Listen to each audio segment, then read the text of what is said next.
ஆசிரியர்லாம் இருக்காங்க, அவங்ககிட்டலாம் கேளுங்க. அவங்கெல்லாம் எந்த பருவத்தை தாண்டி தான் மேலே வந்திருப்பாங்க. இதை தாண்டிட்டீங்கன்னா நீங்கள் அச்சீவ்மெண்ட் பண்ணுங்க. ஆசை வார்த்தைக்கெல்லாம் மயங்காதீங்க. நீங்கள் அடுத்த வாழ்க்கையை பாருங்கள், நம்ம குடும்பத்தை பாருங்கள், அம்மா அப்பாவை பாருங்கள், அடுத்து உன்னோட வாழ்க்கையை பாருங்கள்.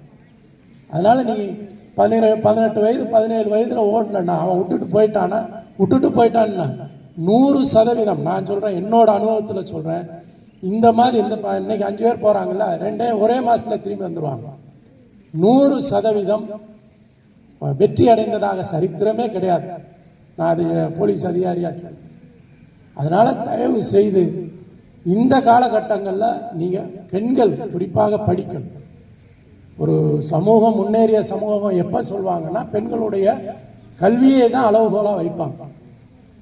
ஸோ அதனால் இந்த மாதிரி விஷயங்களில் நீங்கள் மயங்கிடக்கூடாது. அதுபோல் கண்டிப்பாக பட்டப்படிப்பு படிக்கணும், மேற்படிப்பு படிக்கணும். இன்றைக்கும் பார்த்தீங்கன்னா